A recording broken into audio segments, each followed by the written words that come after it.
Praise the lord. మీరందరూ బాగున్నారా? దేవుని అత్యంత కృపను బట్టి ప్రార్థిస్తూ నమ్ముచున్నాం మీరందరూ బాగున్నారని. మేము కూడా మీ విలువైన ప్రార్థనలు బట్టి బాగున్నామని తెలియజేయడానికి సంతోషిస్తూ ఉన్నాం. ప్రార్థనతో పరిచర్యను ప్రారంభిస్తాం. ప్రార్థన. ప్రేమ కలిగిన ప్రియమైన తండ్రి, నమ్మకమైన దేవా, నీ శ్రేష్టమైన నామం కొరకై మా హృదయపూర్వకమైన కృతజ్ఞతాస్తులు చెల్లిస్తూ ఉన్నాం. 2020 మే 10వ తారీఖున నీ పునరుత్థాన దినమును జ్ఞాపకం చేసుకొని సహవాసముగా చేరుట కొరకు మాకు అవకాశం లేకపోయినా మా గృహములలో చేరి నీ పరిశుద్ధ నామమును సన్నుతించడానికి, కీర్తించడానికి, ఆరాధించడానికి, శ్లాఘించడానికి మీరు అనుగ్రహించిన సమయం కొరకే స్తుతిస్తూ ఉన్నాం. గత కాలమంతా మీరు మమ్మల్ని కాపాడుతూ వచ్చారు. నీ రెక్కల చాటున మమ్మల్ని భద్రపరుస్తూ వచ్చారు. నీ అపారమైన ప్రేమ చేత మమ్మల్ని బ్రతికిస్తూ వచ్చారు. ప్రపంచము యావత్తు కష్ట దశలో ఉంటుండగా మీరు మమ్మల్ని అయితే నీ దయచేత సంరక్షిస్తున్నారు. వందనాలు చెల్లిస్తూ ఉన్నాం. ప్రపంచమంతటి కొరకు ప్రార్థిస్తున్నాం. దయతో నీ కరుణాహస్తములు వారిపై ఉంచమని కోరుచున్నాం. నీ ఆత్మచేత వారిని ఆదుకోమని ప్రార్థిస్తున్నాం. నీ కృపచేత వారిని సంధించమని ప్రార్థిస్తూ ఉన్నాం. ఇప్పటికే అనేకులు మరణించారు. కొంతమంది మరణముతో పోరాడుతూ ఉన్నారు. చాలామంది నిరాశ్రయులుగా ఉన్నారు. చాలామంది దుఃఖములో ఉన్నారు. నీ కృపను బట్టి వారికి కావాల్సిన క్షేమం అనుగ్రహించమని ప్రార్థిస్తూ ఉన్నాం. సర్వలోకంలో ఉండే సార్వత్రిక సంఘములను, దైవజనులను, పరిచారకులను, విశ్వాసులను, కుటుంబాలను కరుణించమని ప్రార్థిస్తున్నాం. నీ దయచేత వారిని కాపాడమని ప్రార్థిస్తూ ఉన్నాం. ఘనత, మహిమ, ప్రభావం నీకు ఆరోపిస్తూ మా ఆరాధన సమయం ఆశీర్వాద కారణంగా ఉంచమని ఆశ్రయిస్తూ యేసుక్రీస్తు దివ్య నామంలో ప్రార్థించి స్తుతించి దీనిమై వేడుకుంటున్నాం తండ్రి. ఆమెన్. దయచేసి ఒక పాట పాడుకుందాం ఈ సమయంలో. పాట సంఖ్య 17.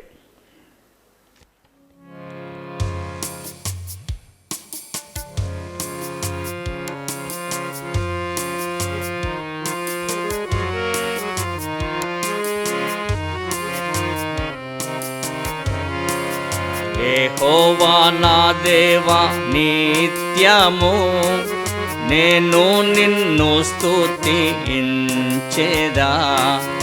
యెహోవా నా దేవా నిత్యము నేను నిన్ను స్తుతించెదా.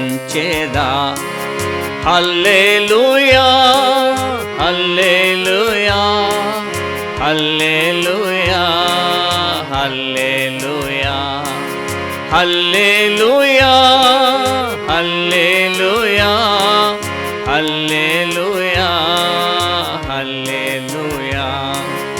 యెహోవా నా శత్రువులను నాపై సంతోషింపనీయక. యెహోవా నా శత్రువులను నాపై సంతోషింపనీయక. నీవు నన్ను ధరించినందుకై నేను నిన్ను కొనియాడుచున్నాను. నీవు నన్ను ధరించినందుకై నేను నిన్ను కొనియాడుచున్నాను. యెహోవా నా దేవా నిత్యము నేను నిన్ను స్తుతించెదా. యెహోవా నా దేవా నిత్యము నేను నిన్ను స్తుతించెదా. నేను నీకు మొర్ర పెట్టగా నీవు నన్ను స్వస్థపరచితివి. నేను నీకు మొరపెట్టగా నీవు నన్ను స్వస్థపరచితివి. పరిశుద్ధ జ్ఞాపకార్థ నామమును బట్టి భక్తులారా ప్రభుని కీర్తించుడి. పరిశుద్ధ జ్ఞాపకార్థ నామమును బట్టి భక్తులారా ప్రభుని కీర్తించుడి. యెహోవా నా దేవా నిత్యము నేను నిన్ను స్తుతించెదా. యెహోవా నా దేవా నిత్యము నేను నిన్ను స్తుతించెదా. యెహోవా పాతాళములో నుండి నా ప్రాణము లేవదీసితివి. యెహోవా పాతాళములో నుండి నా ప్రాణము లేవదీసితివి. నేను సమాధిలోకి దిగకుండగా నీవు నన్ను బ్రతికించితివి. నేను సమాధిలోకి దిగకుండగా నీవు నన్ను బ్రతికించితివి. యెహోవా నా దేవా నిత్యము నేను నిన్ను స్తుతించెదా. యెహోవా నా దేవా నిత్యము నేను నిన్ను స్తుతించెదా. నేనెన్నాడు కదలనని నా క్షేమకాలమున తలచితి. నేనెన్నాడు కదలనని నా క్షేమకాలమున తలచితి. యెహోవా దయ కలిగి నీవేనా పర్వతము స్థిరపరచితివి. యెహోవా దయ కలిగి నీవేనా పర్వతము స్థిరపరచితివి. యెహోవా నా దేవా నిత్యము నేను నిన్ను స్తుతించెదా. యెహోవా నా దేవా నిత్యము నేను నిన్ను స్తుతించెదా. నా అంగలార్పును నీవేగా నాట్యముగా మార్చియుంటివి.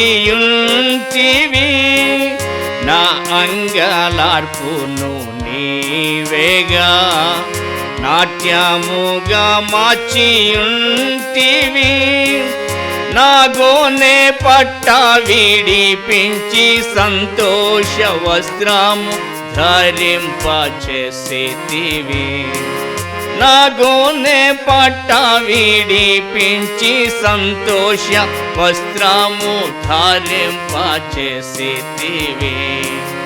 యెహోవా నా దేవా నిత్యము నేను నిన్ను స్తుతించెదా. యెహోవా నా దేవా నిత్యము నేను నిన్ను స్తుతించెదా.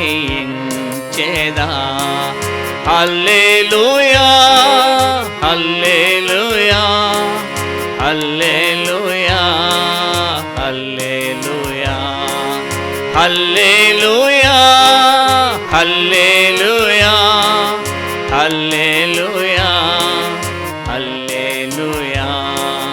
యెహోవా నా దేవా నిత్యము నేను నిన్ను స్తుతించెదా.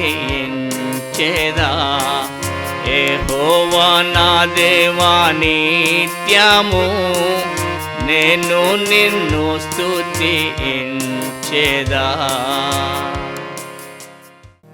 ఈ సమయంలో మనము దేవుని వాక్యాన్ని వినకపోరు బైబిల్ కోరస్ పాడుకుందాం.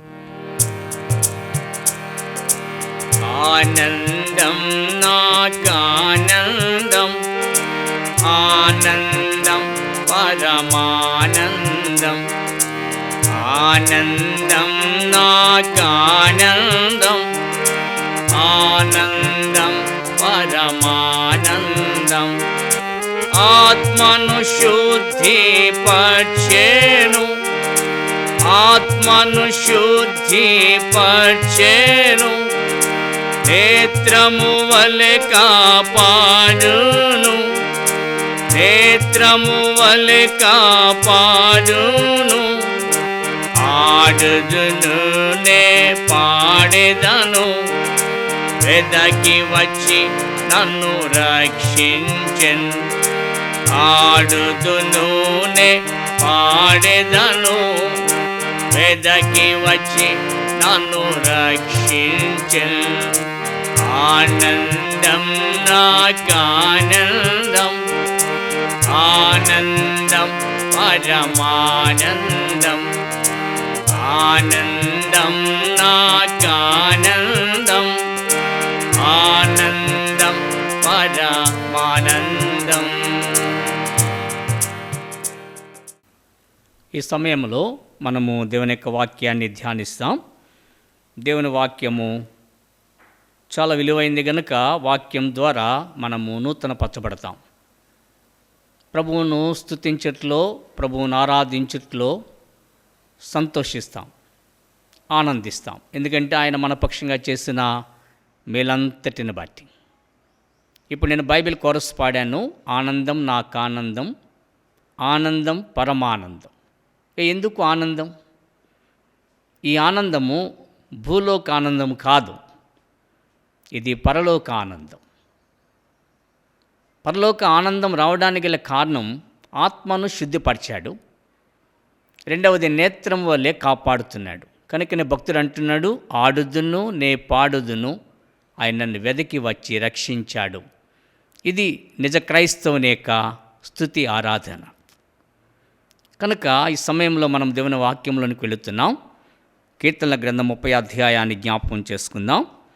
అధ్యాయం అంతా మనం ఇప్పుడు చదవలేం, కానీ అధ్యాయంలోంచి కొన్ని తలంపులు మీకు ఇవ్వడానికి నేను శ్రద్ధ వహిస్తాను.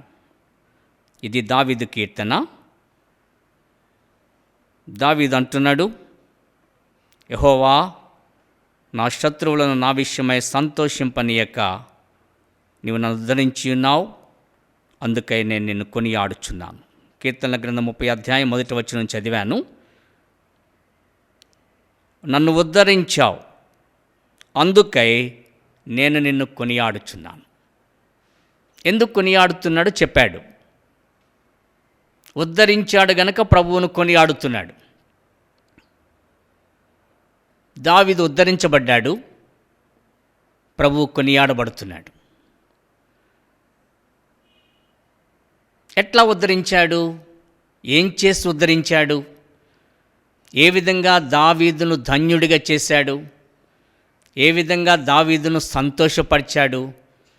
లేఖనాల్లో మీకు నేను కొన్ని సందర్భాలు జ్ఞాపకం చేస్తాను, జాగ్రత్తగా వినడానికి శ్రద్ధ వహించండి. 2వ వచనం, యెహోవా నా దేవా, నేను నీకు మొర్రపెట్టగా నీవు నన్ను స్వస్థపరచితివి.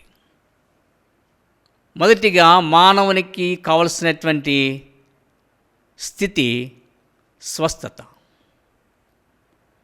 ఎందుకు మానవునికి స్వస్థత అవసరం? యెషయా గ్రంథం 1వ అధ్యాయం 6వ వచనం, అరకాలు మొదలుకొని తల వరకు స్వస్థత కొంచెమైనను లేదు.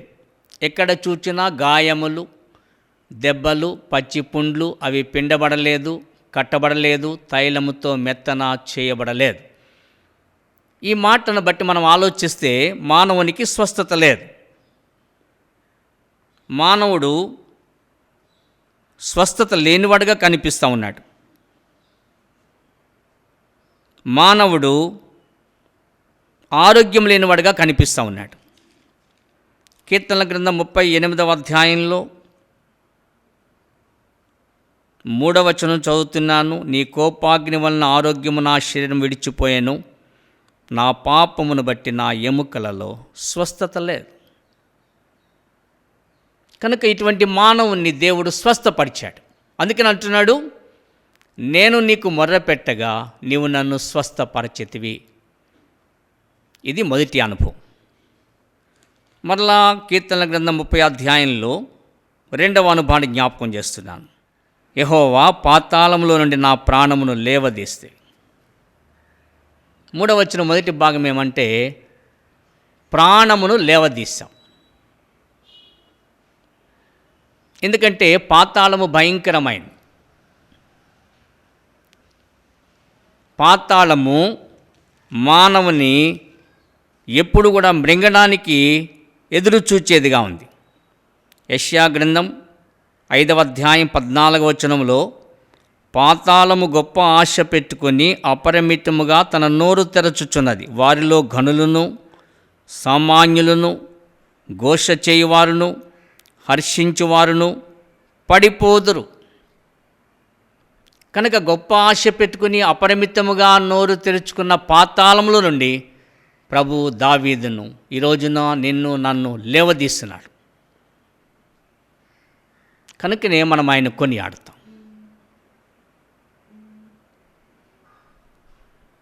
ఇక మూడవదిగా అదే కీర్తన గ్రంథం 3వ అధ్యాయం 3వ వచనం 2వ భాగం, నేను గోతులోనికి దిగకుండా నీవు నన్ను బ్రతికించితివి. నేను గోతులోనికి దిగకుండా నీవు నన్ను బ్రతికించితివి. అదే 30వ అధ్యాయంలో 8వ వచనంలో 3వ భాగం చూడండి. నేను గోతులోనికి దిగిన ఎడల నా ప్రాణం వల్ల ఏమి లాభము? మన్ను నిన్ను స్తుతించునా, నీ సత్యమును గూర్చి అది వివరించునా. నేను గోతులోనికి దిగిన ఎడల నా ప్రాణం వల్ల నాకేమి లాభం? మన్ను నిన్ను స్తుతించలేదు, అది నీ సత్యమును గూర్చి వివరించలేదు. ఇది మూడవ అనుభవం. మొదటి అనుభవం స్వస్థపరిచితివి, రెండవ అనుభవం ప్రాణమును లేవదీసితివి, మూడవది గోతులో నుండి నీవు నన్ను బ్రతికించితివి. ఇక 4వ అనుభవాన్ని చూస్తాం. 7వ వచనం, యెహోవా దయ కలిగి నీవే నా పర్వతమును స్థిరపరచితి. 4వ అనుభవం ఏంటంటే దయ కలిగి నీవే నా జీవితమును స్థిరపరిచితి. ఎట్లా స్థిరపరిచాడు? ఏ విధంగా స్థిరపరిచాడు? లేఖనాన్ని మనం ఆలోచిస్తే కీర్తనల గ్రంథం 40వ అధ్యాయంలో 2వ వచనం జ్ఞాపకం చేస్తున్నాను. నాశనకరమైన గుంటలో నుండి, జిగటగల దొంగోబులో నుండి ఆయన నన్ను పైకెత్తెను. నా పాదములు బండ మీద నిలిపి నా అడుగులు స్థిరపరచెను. చూచారా? నా పాదములు బండ మీద నిలిపి నా అడుగులు స్థిరపరిచెను. స్థిరపరిచిన తర్వాత ఏం చేశాడు? తనకు స్తోత్ర రూపమగు కృత గీతమును మన దేవుడు నా నోట నుంచెను. ఈ విధంగా దేవుడు మనుష్యుని రక్షించిన తరువాత ఒక రోజున స్థిరపరచువాడుగా ఉన్నాడు. అనగా ఆయన శ్రేష్టమైన బండపై తన పాదములు స్థిరపరిచేవాడుగా ఉన్నాడు. ఇక 5వదిగా చూస్తాం. 11వ వచనం 30వ అధ్యాయం, నా ప్రాణము మౌనముగా ఉండక నిన్ను కీర్తించినట్లు నా అంగలార్పును నీవు నాట్యముగా మార్చి ఉన్నావు. నా ప్రాణం మౌనంగా ఉండదు. ఎందుకంటే నా అంగలార్పు నువ్వు ఎట్లా మార్చావంటే నాట్యముగా మార్చావు. కనుక నేను మౌనంగా ఉండలేను. ఎందుకంటే ఎవరు పాడని గీతమును నిన్ను గూర్చి పాడడానికి హేతువు లేకుండా నన్ను కరుణించావు, కటాక్షించావు, నీ దయనెడల చూపించావు, నన్ను ఉద్ధరించిన దేవుడు. కనుక నా ప్రాణం మౌనంగా ఉండదు. అందుకనే భక్తుడు పాడతాడు, ఎట్లు మౌనముగా ఉందు ప్రభు చెల్లింపక స్తోత్ర గీతము అని. కనుక నువ్వు మౌనంగా ఉండలేవు. ఈ విషయాన్ని మనం 5వదిగా చూస్తున్నాం. 6వదిగా 12వ వచనం మొదటి భాగం, నీవు నా గోనె పట్ట విడిపించి సంతోష వస్త్రము నన్ను ధరింపచేసి ఉన్నావు. నా గోనె పట్ట నుంచి నాకు విడుదల కలిగించి నాకు సంతోష వస్త్రాన్ని నువ్వు ధరింపచేశావు. సంతోషం లేని నాకు సంతోషం ఇచ్చావు, ఆనందం లేని నాకు ఆనంద వస్త్రం ఇచ్చావు, ఉల్లాస వస్త్రం ఇచ్చావు. ఆ విధంగా నేను ఘనపరుచున్నట్లు నా బ్రతుకుని జ్ఞాపకం చేసుకున్నావు. ఈ శ్రేష్టమైన ఆధిక్యతను దేవుడు మనకు అనుగ్రహించాడు. అందుచేతే 12వ వచనం 2వ భాగంలో 7వదిగా, యెహోవా నా దేవా నిత్యము నేను నిన్ను స్తుతించెదను. ఇన్ని శ్రేష్టమైన కార్యాలు నువ్వు నా పక్షంగా చేస్తున్నావు గనుక నేను నిన్ను నిత్యము స్తుతిస్తాను. ఎందుకంటే నీ కార్యములు ఆశ్చర్యకరములు. ఆ సంగతి నాకు బాగా తెలుసు. మరలా మీకు నేను జ్ఞాపకం చేస్తున్నాను, ఉద్ధరించిన దేవుడవు గనక నిన్ను కొనియాడుచున్నాను. నువ్వు నా శత్రువుల విషయమైన ఆ సంతోషాన్ని వారు పొందకుండానట్లుగా నువ్వు నన్ను ఉద్ధరించిన దేవుడు. ఆ కారణాన నేను నిన్ను కొనియాడుచున్నాను.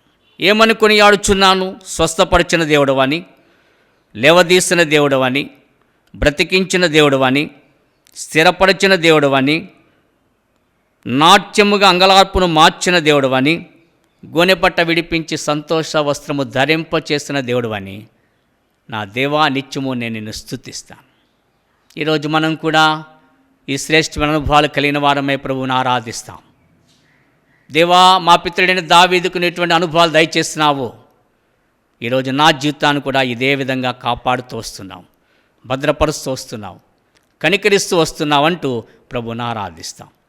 నేను ఆ కారణం చేస్తే నేను ఆ పాట పాడాను, యెహోవా నా దేవా నిత్యము నేను నిన్ను స్తుతించెదనని. ఈ అధ్యాయంలో ఆ మాట చివర వ్రాయబడింది. అయితే పాటలో దైవజనుడు పల్లవులో రాశాడు ఏమనంటే, యెహోవా నా దేవా నిత్యము నేను నిన్ను స్తుతిస్తాను, నువ్వు నాకు ఈ కార్యాలన్నీ చేశావంటూ ఆ పాటను పాడాడు. నేను పాడిన చరణాల్లో కూడా నేను ఇచ్చిన వర్తమానంలో ఉన్న మాటలే ఉన్నాయి. 2 చరణాలు నేను పాడలేకపోయినాను సమయాన్ని బట్టి. మిగతా 5 చరణాలు పాడగలిగినాను. 5 చరణాల్లో వర్తమానం ఉంది. ఏంటి ఆ వర్తమానం అంటే, ఉద్ధరించినందుకొరకే కొనియాడుతున్నానంటూ ఏమేం చేశాడు అవన్నీ కూడా జ్ఞాపకం చేయబడ్డాయి. ఈ రోజున మనం వాటన్నిటిని జ్ఞాపకం చేసుకుందాం. ప్రభువును హృదయపూర్వకంగా ఆరాధిస్తాం, హృదయపూర్వకంగా కృతజ్ఞతాస్తులు చెల్లిస్తాం. అట్టి శ్రేష్టమైన స్తుతి ఆరాధన మన నోటనున్నట్లు ప్రభు తన కృపా కనికరములు విస్తరింపచేయునుగాక. ఆమేన్. ఈ సమయంలో నేను ప్రభువుని ఆరాధిస్తాను. దయతో నాతో ఏకీభవించండి. ఆ తర్వాత మీరు మీ కుటుంబాలతో ఆరాధనలో ఉండడానికి శ్రద్ధ వహించండి. ప్రేమ కలిగిన ప్రియమైన తండ్రి, నీ వాక్యమంతటి కొరకు స్తుతిస్తున్నాను. కీర్తనల గ్రంథం 30 అధ్యాయంలో నుండి మీరు మాతో మాట్లాడిన శ్రేష్టమైన లేఖనం కొరుకుందనాలు.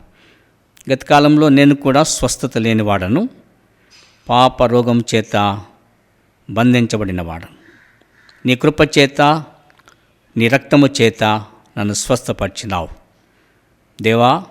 అంత మాత్రమే కాదు, నీ కృపను బట్టి నన్ను లేవనెత్తినావు, బ్రతికించినావు, స్థిరపరిచినావు, నంగలార్పును నాట్యముగా మార్చినావు, నా గోనె పట్ట విడిపించి సంతోష వస్త్రం ధరింపచేసినావు. ప్రభువా, నేను నిన్ను స్తుతించడానికి, ఆరాధించడానికి నన్ను పాత్రునిగా చేసినావు. నీవిచ్చిన గొప్ప రక్షణ బట్టి నా హృదయపూర్వకమైన కృతజ్ఞతాస్తులు చెల్లిస్తూ యేసుక్రీస్తు ఘనమైన నామములో నా స్తుతి ఆరాధన నీకే సమర్పిస్తున్నాను తండ్రి. ఆమెన్. సమయంలో మనం పాట పాడుకుందాం. పాట సంఖ్య 231.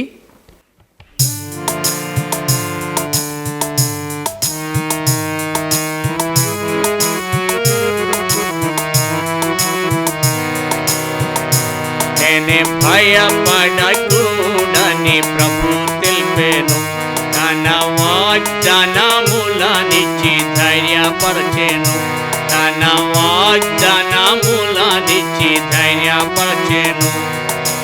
తొందరపడక భయమును చెందక పొందుడు నెమ్మదిని, తొందరపడక భయమును చెందక పొందుడు నెమ్మదిని. సందేహించక నిలువుడి నేనే ముదమున నమ్ముడి, సందేహించక నిలువుడి నేనే ముదమున నమ్ముడి. నేనే భయపడకూడని ప్రభు తెలిపెను, తన వాగ్దానములనిచ్చి ధైర్యపరచెను, తన వాగ్దానములనిచ్చి ధైర్యపరచెను. ఆయన లేచి గాలిని చూచి గద్దించెనుగా, ఆయన లేచి గాలిని చూచి గద్దించెనుగా.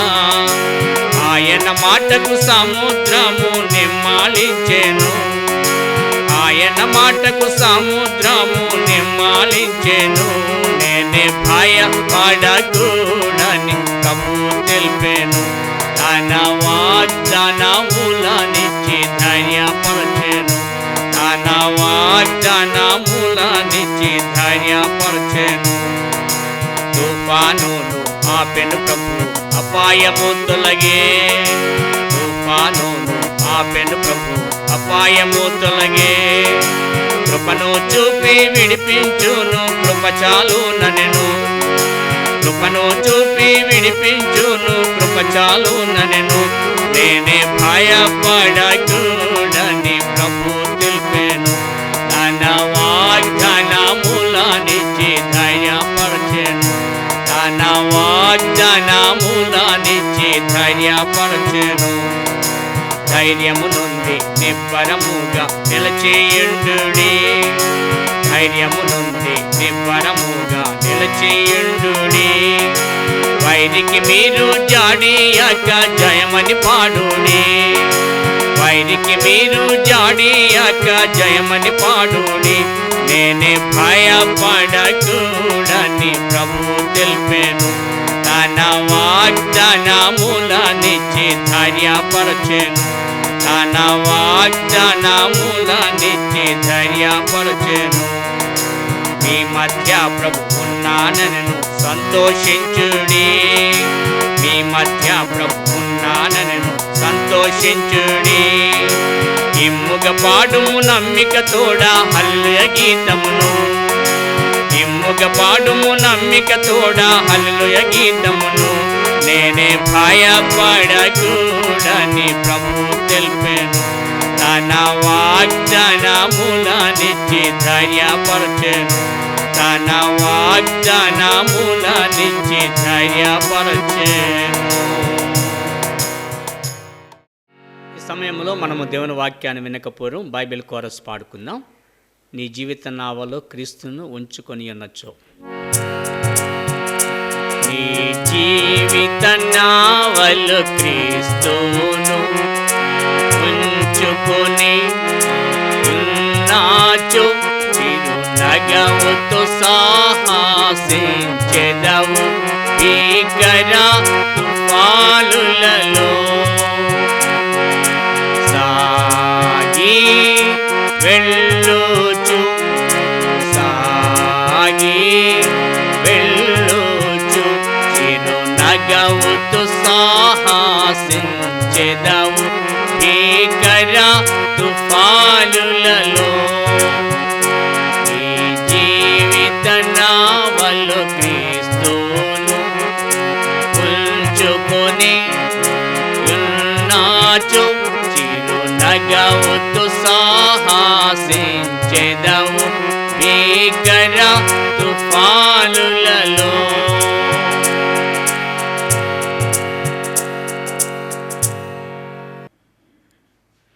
ఈ సమయంలో మనము దేవుని యొక్క వాక్యాన్ని మరలా విననయింటున్నాం. ఈ సమయంలో నా యొక్క ప్రాముఖ్యమైన అంశం ఏమంటే, ఈ దినములు అనేకుల హృదయాల్లో ధైర్యము కోల్పోయిన దినములు. అనేకులకు భయం ఉండింది. అయితే ఈ భయం నుంచి విడుదల పొందాలి అంటే ఒక్కడే ఆధారం, ఆయనే నజరేయుడైన యేసుక్రీస్తు. ఆది కాలం నుంచి కూడా, అనగా పాత నిబంధన కాలంలో నుంచి కూడా ఒక శ్రేష్టమైన మాట లేఖనంలో వినిపించబడుతూ వచ్చింది. అదేమంటే, ధైర్యం తెచ్చుకోండి, ధైర్యం తెచ్చుకోండి. ఎవరిని బట్టి ధైర్యం తెచ్చుకోవాలి? దేవుని బట్టి, దేవుని వాక్యమును బట్టి ధైర్యం తెచ్చుకోవాలి. తెచ్చుకోవడం అనే మాట మన మీద ఆధారపడిన మాట. ఆయన మన కొరకు చేసినటువంటి శ్రేష్టమైన ఉన్నతమైన కార్యము మన ధైర్యమునకు ఆధారమైన కార్యం. అది దేవుని వాక్యంలో మనము ఆలోచించినప్పుడు అనేకమైన శ్రేష్టమైన సందర్భాలు మనకు జ్ఞాపకం చేయబడతా ఉన్నాయి. మత్తయి సువార్త 14వ అధ్యాయం 27వ వచనంలో, వెంటనే యేసు ధైర్యము తెచ్చుకొనుడి, నేనే, భయపడకుడి. ఈ విషయాన్ని మీరు జాగ్రత్తగా ఆలోచన చేయండి. అక్కడ వారు అలల చేత కొట్టబడుచున్నారు. ఆ సమయంలో వారికి భయం వేసింది. ఆ భయం కలిగినటువంటి పరిస్థితుల్లో యేసు ప్రభు సముద్రం మీద నడుస్తూ వస్తున్నాడు. శిష్యులు అది చూచి తొందరపడి భూతమని చెప్పుకొని భయము చేత కేకలు వేశారు. అటువంటి పరిస్థితుల్లో ప్రభు యేసుక్రీస్తు నోట ఒక శ్రేష్టమైన మాట, వెంటనే యేసు ధైర్యము తెచ్చుకొనుడి, నేనే. ఈ మాట చాలా విలువైంది. నేనే అనుటలో ఆయన యొక్క అత్యున్నతమైనటువంటి స్థానం గంభీరమైంది, చాలా ఔన్నత్యంతో కూడింది. ఆ విధంగా అనగలిగిన వ్యక్తి ప్రపంచంలో మరెవరు కూడా లేరు. పైన ఆకాశం అందు కానీ, క్రింద భూమి ఎందు కానీ, భూమి క్రింద నీళ్ళ ఎందు కానీ మరెవ్వరు లేరు. ఆయన ఒక్కడే ఆ శ్రేష్టమైన మాట పలకడానికి అర్హుడు. అందుచే చెప్పాడు ఆయన, నేనే. పాత నిబంధనలు కూడా యెషయా గ్రంథం 43, 44, 45, 46 అధ్యాయాల్లో నేనే అనే మాట 4 అధ్యాయాల్లో కూడా 41 సార్లు కనిపిస్తుంది. అంటే ఆయన యొక్క ఔన్నత్యం ఎంత గొప్పదో మీరు ఆలోచన చేయండి. అలాగే పలు స్థలాల్లో అవన్నీ చూపించడానికి సమయం లేదు, కానీ ఆయన నేనే అనుట్లో ఏమాత్రము ఆయనకు సందేహం లేదు. ఎందుకంటే ఆయన అటువంటి శ్రేష్టమైన ఘనుడు, అటువంటి ఉన్నతమైన కృపనిచ్చు దేవాతి దేవుడు. అందుచేత వీళ్ళు భయపడుతున్నారు. ఆ సమయంలో పేతురు, ప్రభువా నీవే అయితే అంటున్నాడు. ప్రభువా నీవే అయితే నీ అడిచి నేల యొద్దకు రావడానికి, లేక నీ యొద్దకు రావడానికి నాకు సెలవి అంటున్నాడు. ఆయనేమో నేనే అంటున్నాడు, పేతురేమో నీవే అయితే అంటున్నాడు. అయితే ఈలోగా తాను ప్రభువును చూడడం మానుకొని గాలిని చూచాడు. అందుకని అక్కడ రాయబడిన మాట ఏమంటే, గాలిని చూచి భయపడి మునిగిపోసాగి ప్రభువా నన్ను రక్షించుమని కేకలు వేస్తూ ఉన్నాడు. అప్పుడు ప్రభు అంటున్నాడు, అల్పవిశ్వాసి ఎందుకు సందేహపడుతున్నావు? అల్పవిశ్వాసి ఎందుకు సందేహపడుతున్నావు? దేవుని యొక్క శక్తిని ఎరిగిన వాడు, పలుమార్లు ఆయన యొక్క అద్భుతమైనటువంటి కార్యములు చూచినవాడు. ఈ విషయంలో నేను ఒక చరణాన్ని పాడడానికి ఇష్టపడుతున్నాను. సందేహించక లేశమైన యేసుని వాగ్దానము, సందేహించక లేశమైన యేసుని వాగ్దానము, ముందంజ వేసి నిరాశ వీడి, ముందంజ వేసి నిరాశ వీడి ప్రభుపై నమ్మిక ఉంచుడి. లేచిరండి విశ్వాసులారా, యుద్ధ నదిని దాటను, విడిచిపెట్టుడి మిస్రాయిం సుఖ విలాసమాయలం, విడిచిపెట్టుడి మిస్రాయిం సుఖ విలాసమాయలం.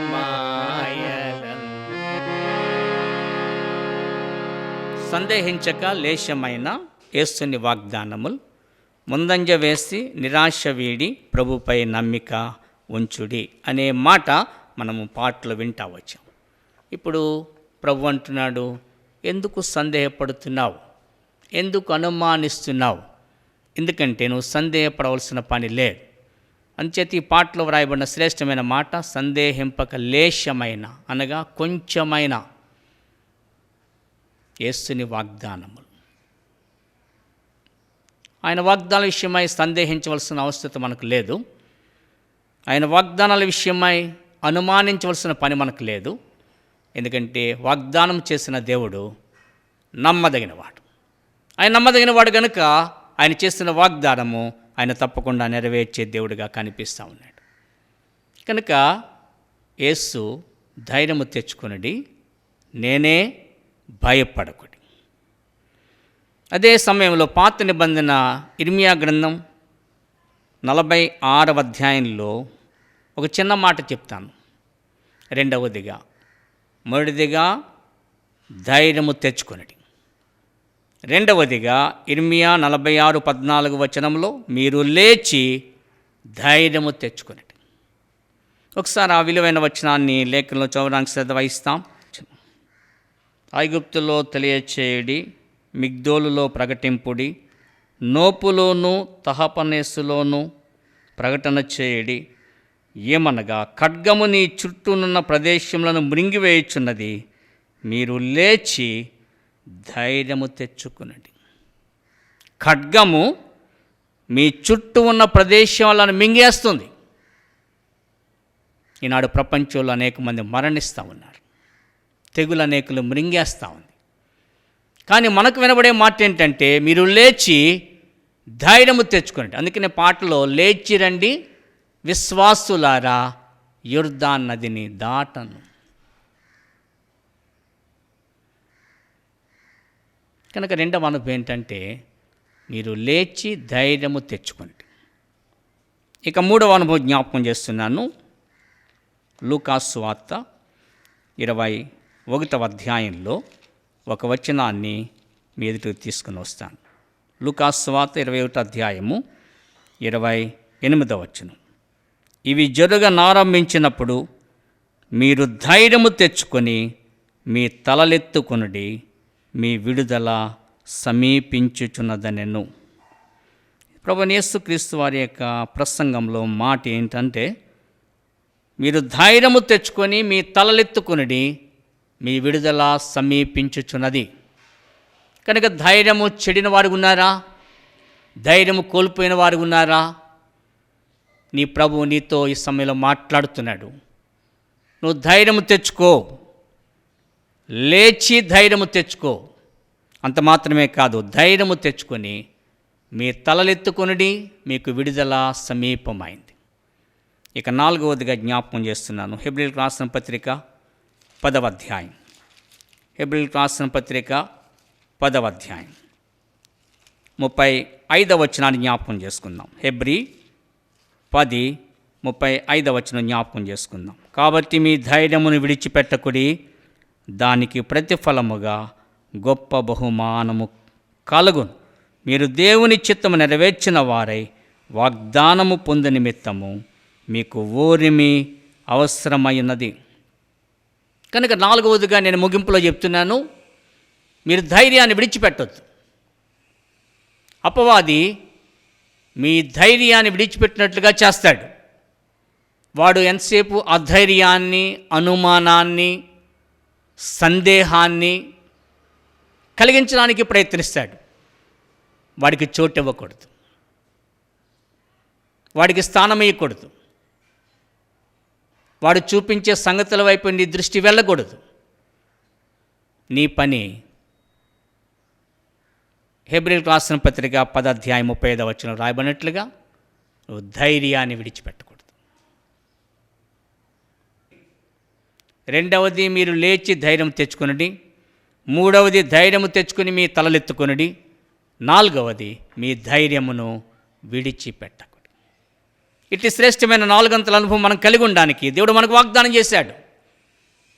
ఆయన చేస్తున్న వాగ్దానము నిశ్చలమైనది, స్థిరమైనది, వాడబానది. కొరింథీయులకు రాస్తూ అపోస్తలుడైన పౌలు 2వ పత్రిక 1వ అధ్యాయంలో ఒక శ్రేష్టమైన సంగతిని జ్ఞాపకం చేస్తాడు.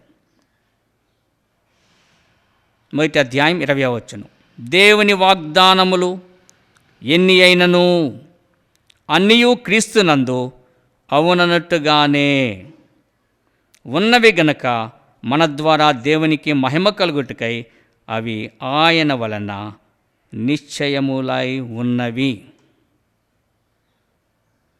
దేవుని వాగ్దానములు ఎన్నైనా, బాగా వినండి ఈ మాట, దేవుని వాగ్దానములు ఎన్నైనా అన్నియు అవునన్నట్టుగా ఉన్నాయి. ఎందుకంటే ఆయన అవునని కాదను వాడై ఉండలేదు. మంచి దేవుడు. ఆయన వాగ్దానం చేసి మన పక్షంగా నెరవేర్చే దేవుడు. కనుక ఈ సమయంలో మీలో ఎవరైనా ఇంకా అనుమానము, సందేహము, అధైర్యము, ఆ నెమ్మది కలిగి ఉంటే వారికి దైవ సేవకునిగా మనవి చేస్తూ ఉన్నాను. ఈ 4 మాటలు జ్ఞాపకం చేసుకో. ధైర్యము తెచ్చుకునేడనే మాట, మీరు లేచి ధైర్యము తెచ్చుకునేడనే మాట, ధైర్యము తెచ్చుకుని మీ తలలు పైకెత్తుకొనుడి, మీ విడుదల సమీపించుచున్నదన్న మాట, చివరిగా మీ ధైర్యమును విడిచిపెట్టకూడన్న మాట మీ హృదయంలో తలపోసుకుంటూ జీవించండి. దేవుడు తప్పకుండా మీకు తోడుగా ఉంటాడు, ఆయన సహాయకుడిగా ఉంటాడు, ఆయన కృపచేత మనల్ని నడిపిస్తాడు. దయగల దేవుడు అట్టి శ్రేష్టమైన ధైర్యం మనకు వసంగి ఆయన కృపచేత నడిపించినట్లు ప్రభు తన కృపా కనికరములు విస్తరింపచేయునుగాక. ఆమెన్. ప్రార్థన చేసి పరిచయం ముగిస్తాం. ప్రేమగల ప్రియమైన తండ్రి, నమ్మకమైన దేవా, నీ శ్రేష్టమైన నామం కొరకే నా హృదయపూర్వకమైన వందనాలు చెల్లిస్తున్నాను. ఈరోజు మమ్మల్ని జీవప్రాప్తులు ఉంచినందుకు వందనాలు. నీ వాక్యమును విరిచి వడ్డించడానికి కృపణించినందుకు స్తుతిస్తున్నాను. దేవా, మీరు మాతో మాట్లాడిన ప్రతి శ్రేష్టమైన అంశము కొరకే స్తుతిస్తున్నాను, ఘనపరుస్తున్నాను, ఆరాధిస్తున్నాను. దేవా, ఆయా స్థలముల్లో చేరి ఉన్న ప్రియులందరినీ కరుణించండి, వారి కుటుంబాలతో వారిని కాపాడండి.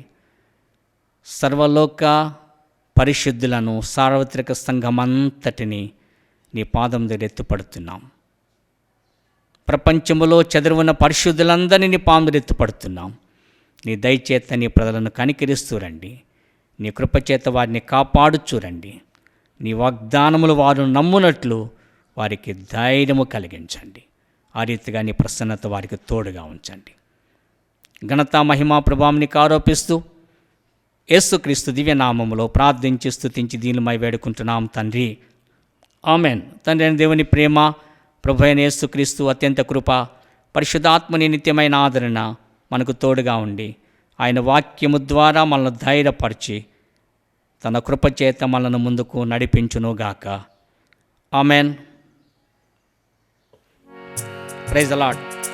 నీ జీవిత నావలు క్రీస్తును ఉంచుకొని ఉన్నాచు, చిరునగవుతో సాహసించెదవు భీకర తుఫానులలో.